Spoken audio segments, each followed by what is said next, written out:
একবার ভাবেন এখানে মানুষকে জ্যান্ত কবর দিত শুধু কত শত আইটেম। সৌদি, বাংলাদেশ, ভাই ভাই গিয়েছিলাম হচ্ছে সৌদি আরবের সবচেয়ে হাইস্ট বিল্ডিং, এই অভিশপ্ত জায়গা, সেই যে একটা স্মৃতি, মেয়েদেরকে কষ্ট দেওয়া হতো। জমজমের পানি পান করা সত্যিই অনেক সৌভাগ্যের। আচ্ছা, বাংলাদেশে আপনার বাড়ি কোথায়? মাশাআল্লাহ, জাযাকাল্লাহু খাইরান। আপনার ফ্যান দিয়ে দিতে আমাকে এটা। আচ্ছা আচ্ছা, এদিকে শুধুমাত্র পুরুষদের ঢুকতে দিচ্ছে আর দুই পাশে মহিলাদের বসার জায়গা করে দিয়েছে। আসসালামু আলাইকুম বন্ধুরা, সবাই কেমন আছেন? আজ আমরা ঘুরে দেখব আইয়ামে জাহিলিয়াতি যুগের সেই কবরস্থান, যেই সময়টা ছিল অন্ধকার যুগ। আর আজ আমরা ইফতার করব পৃথিবীর সবচেয়ে পবিত্রতম স্থান মসজিদুল হারামে। একদিকে ইতিহাসের অন্ধকার অধ্যায়, অন্যদিকে ইসলামের আলো। চলুন আজকের ব্লগটি শুরু করা যাক। একদম হারাম শরীফের পাশেই দার আল তাওহিদ ইন্টারন্যাশনাল। এটা হচ্ছে দার আল তাওহিদ, এটা হচ্ছে হারাম শরীফ, আর এটা হচ্ছে জাবালে উমর, যে ভবনগুলো রয়েছে মাঝখান দিয়ে ইব্রাহিম খলিল স্ট্রিটে যাওয়ার রাস্তা। আর এটা হচ্ছে একটি কবরস্থান। আইয়ামে জাহেলিয়াতি যুগের যে কন্যা সন্তানরা জন্ম নিত তাদেরকে এখানে জ্যান্ত কবর দেওয়া হতো। আমরা এই কবরস্থানের ইতিহাস জানার চেষ্টা করব আমাদের মেজবা ভাইয়ের কাছ থেকে। আমরা এই কোরআন হাদিসে এভাবে কোনো নির্দিষ্ট দলিল বা উল্লেখ ওইভাবে নেই, তবে লোকমুখে শোনা যায় বা প্রচলিত এই জায়গাটা হচ্ছে সেই জায়গা যেখানে আইয়ামে জাহিলিয়াতের সময় নবী করিম সাল্লাল্লাহু আলাইহি ওয়াসাল্লামের আগমনের পূর্বে যখন পুরো পৃথিবী একদম অন্ধকারাচ্ছন্ন ছিল, তখন মেয়েদেরকে দুটো কারণে কবর দিয়ে ফেলা হতো। একটা হচ্ছে মেয়ে হওয়াটাকে তারা অপমান বোধ করতো, যে আমার একটা মেয়ে সন্তান হয়েছে, এটা একটা অপমানের বিষয়। আরেকটা বিষয় হচ্ছে দারিদ্রতার ভয়। এই মেয়েকে পেলে পুষে বড় করতে হবে, লালন পালন করে বড় করতে হবে, তাকে বিয়ে শাদী দিতে হবে, একটা খরচ হবে।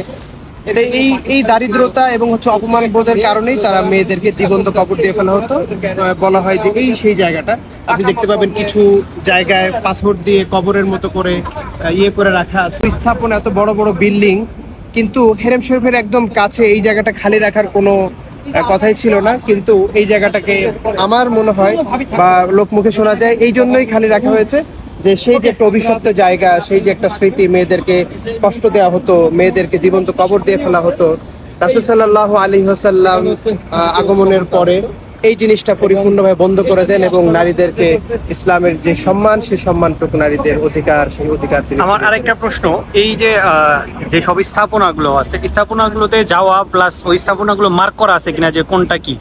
যেরকম আমরা এটা একটা কবরস্থান শুনলাম, কিন্তু কোথাও মার্ক করা দেখতেছি না।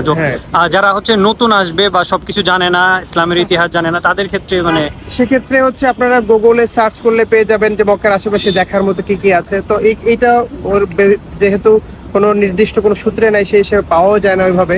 তবে আশেপাশে জান্নাতুল মুআল্লা আছে বা মাকবারাতুল মুআল্লা, যেখানে এই মক্কার বা সৌদির বা আরব দেশের সবচেয়ে প্রাচীনতম কবরস্থান, আমরা সেটাও দেখাবো ইনশাআল্লাহ। এখানে খাদিজা রাদিয়াল্লাহু তাআলা আনহা সহ, নবী করিম সাল্লাল্লাহু আলাইহি ওয়াসাল্লামের চাচা আবু তালেব সহ আর অনেকের কবর সেখানে আছে। পাশে মসজিদুল জিন আছে, যেখানে রাসূল সাল্লাল্লাহু আলাইহি ওয়াসাল্লামের হাতে বায়াত হয়েছিল জিনরা।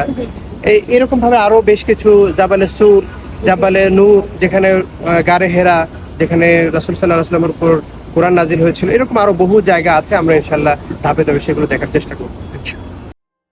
এই জায়গাটি সেই আইয়ামে জাহিলিয়াতের সময়কার কবরগুলোর একটি অংশ।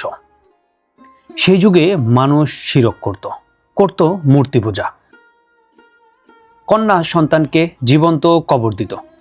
ইসলাম আসার আগে আরব সমাজ ছিল ভয়ঙ্কর অন্যায়ের মধ্যে ডুবে, কিন্তু আল্লাহ সুবহানাহু ওয়া তাআলা প্রেরণ করলেন আমাদের প্রিয় নবী হযরত মুহাম্মদ সাল্লাল্লাহু আলাইহি সাল্লামকে, যার মাধ্যমে অন্ধকার যুগ বদলে গেল নূরের আলোতে।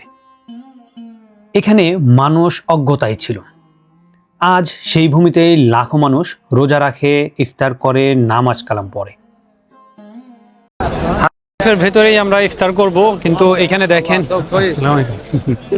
এখানে কিন্তু এই যে দেখেন আগে থেকেই সবাই বসে আছে। এখনো ইফতারের 1 ঘন্টার উপরে বাকি আছে, কি বসে পড়েছে, জায়গা খালি পাওয়া যাচ্ছে না।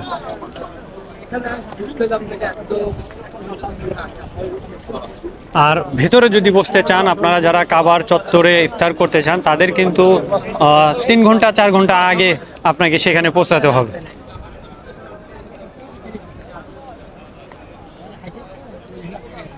আল্লাহর এত রহমত আর বরকত, এখানে প্রত্যেক দিন 3 লক্ষ মানুষের ইফতারের আয়োজন করে এই সৌদি সরকার। সৌদি ভাই, এটা কি আপনার ফ্যান? না, ও দিয়ে দিত আমাকে এটা। আচ্ছা আচ্ছা, যাক মাশাআল্লাহ। আচ্ছা, এখানে নটালা আসলে আরবি ছাড়া জানেন, আপনাকে আরবি তো বলতে হবে। এই যে 2টা মিনার পর পর আছে, সেটাই হচ্ছে একটা গেট। এরকম মেইন গেট আছে হচ্ছে 4টা, আর চতুর্দিকেই এরকম হাজার হাজার মানুষ ঘিরে আছে চতুর্দিক। 50,000-এর উপরে পুলিশ মোতায়েন করছে নতুন করে সিকিউরিটি ইস্যুর জন্য, এই শুধুমাত্র রমজান মাসকে উপলক্ষ করে। আর যারা উমরা করতে আসবেন, আগামী 18 এপ্রিলের আগেই কিন্তু সৌদি আরব থেকে বের হয়ে যেতে হবে। আমরা এখনো বসার জায়গা পাচ্ছি না, আমরা এদিকে গিয়ে দেখি বসার জায়গা পাই কিনা। এদিকে সব মহিলাদের বসার জায়গা, আমরা যাব যেদিকে পুরুষদের বসার জায়গা রয়েছে। এদিকে শুধুমাত্র পুরুষদের ঢুকতে দিচ্ছে, আর 2 পাশে মহিলাদের বসার জায়গা করে দিয়েছে।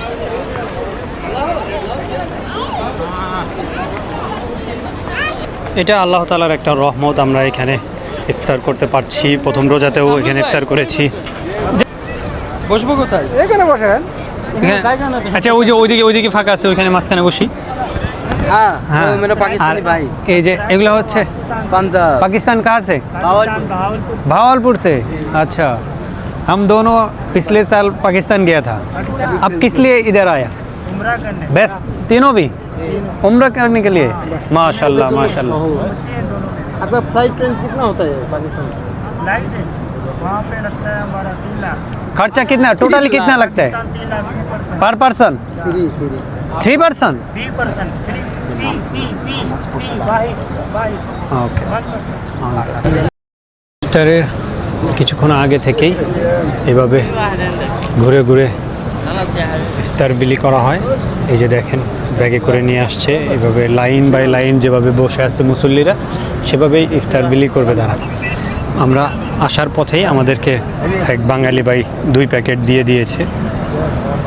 এটার ভিতরে একটা পানি আছে 330 ml সম্ভবত, একটা ছোট জুস আছে, একটা হচ্ছে বিস্কিট সম্ভবত, বলতে পারতেছি না কি আছে, তবে দেখতে বিস্কিটের মতো লাগতেছে। একটা বিস্কিট, একটা পানি, একটা জুস, আর একটা হচ্ছে এটা স্ন্যাক্স আইটেমের কিছু একটা, হয়তো বা ব্রেড বা ক্রোসেন্ট এই টাইপ কিছু একটা। একবার ভাবেন এখানে যারা কাজ করে তারা কতটা সৌভাগ্যবান। সবসময় মসজিদুল হারামের খেদমত করতেছে, এখানে আসা মুসল্লিদের খেদমত করতেছে।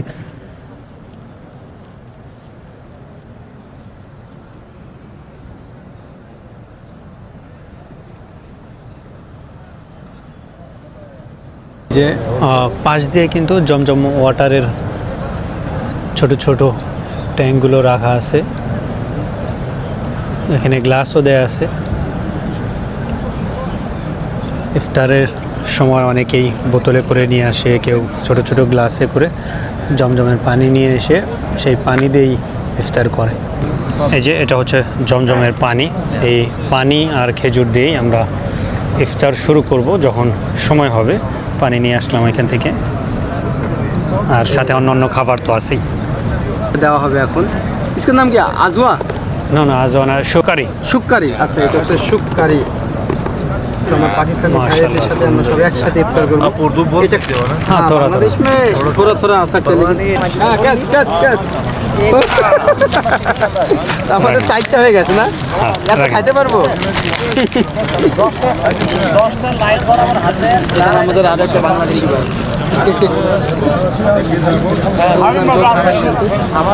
এখানে সারা বছরই একটা আমেজ চলে, তার মধ্যে রমজানে বিশেষ করে অন্যরকম একটা আমেজ পাওয়া যায়। পৃথিবীর বিভিন্ন প্রান্ত থেকে বিভিন্ন কালচারের মানুষ আসে, বিভিন্ন ভাষাভাষীর মানুষ আসে, কিন্তু তারপরেও কারোর মধ্যে কোনো অভিযোগ নাই, কারোর কোনো অনুযোগ নাই, কারো সাথে কারো কোনো বাকবিতণ্ডা নাই। প্রত্যেকটা ভক্তের নামাজ শেষ করে এরকম জমজমের পানি পান করা সত্যিই অনেক সৌভাগ্যের। আমাদের এই ছোট্ট বন্ধু, আমরা এখানে দুই ভাই বসেছিলাম, এই যে আমাদেরকে খেজুর দিয়ে গিয়েছে। নেম রহমান। রহমান। মাশাআল্লাহ মাশাআল্লাহ। Where you from? Pakistan? No, Saudi. Kassim. Saudi. Saudi? Al Qassim. এটা উপরে মাশাআল্লাহ মাশাআল্লাহ। ও জমজম পানি। আমি তো সিঁড়ি বরাবর তাকে সিঁড়ি বরাবর এই পাশে আমি ওকে। যে একটা পোলা দেখে সৌদি বাংলাদেশ ভাই ভাই। পোলাটা মনে করেন যে ডাইন দিক সৌদি Saudi. বাংলাদেশ Bangladesh. ভাই ভাই। Bye bye.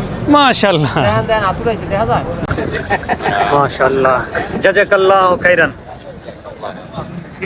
এটা এক ধরনের ব্রেড আর কি, জানি না এটাকে সৌদির ভাষায় কি বলে, টেস্ট কেমন হবে সেটাও জানি না। অনেক খাবার নিচ্ছি দুই ভাই মিলে। যে আমাদের খেজুর আনছে। বাংলাদেশি এক এটাকে চাল ভাই দেন নাকি? বাহ, খেজুর দেখি নিয়ে খেজুর। কি খেজুর এটা ভাই? এটা সুকারি মানে এটা ইয়া সুপারি একটু গলা গলা আর কি। পোলা মানে এটা এক জাত এটা মানে আমরা তো উনি হচ্ছে নিজের টাকায় খেজুর কিনে মানুষকে দিতে। সিম আছে না সিম ইয়াগুলো ইয়ারি তিল তিল তিল, আচ্ছা তিল মিক্স করা। আচ্ছা বাংলাদেশে আপনার বাড়ি কোথায়? এটা খাইতে ঢাকাতে ঢাকায় সিদ্ধিরগঞ্জ। মাশাআল্লাহ মাশাআল্লাহ। অলরেডি ইফতারের সময় হয়ে গেছে। আল্লাহুম্মা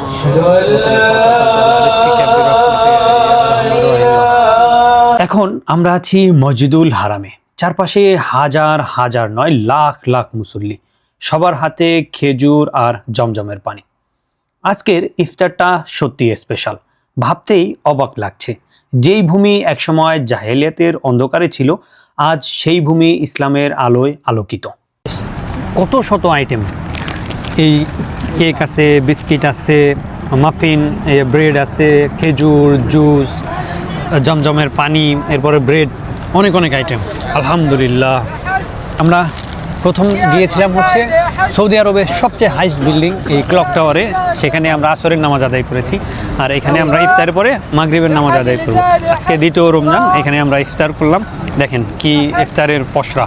আর এই সব ইফতার সাধারণত কে দেয় ভাই জানেন কি? এই রে এখানকার এটার যে গভর্নমেন্ট, উনি প্রতি রমজানে প্রত্যেক দিন প্রায় 1.5 থেকে 2 লক্ষাধিক মানুষের ইফতারের আয়োজন করে এদেশের গভর্নমেন্ট থেকে। হ্যাঁ, কি পরিমাণ ইনভেস্ট হচ্ছে, আল্লাহ তাআলার হাজার কোটি শুকরিয়া। তো এই ইফতারের মাধ্যমেই আজকের ব্লগ থেকে বিদায় নিচ্ছি। দেখা হবে সৌদি আরবের পরবর্তী কোনো পর্যটন স্পট অথবা ঐতিহাসিক কোনো স্থানে। সে পর্যন্ত সবাই ভালো থাকুন, সুস্থ থাকুন। আল্লাহ হাফেজ। দেখা হচ্ছে।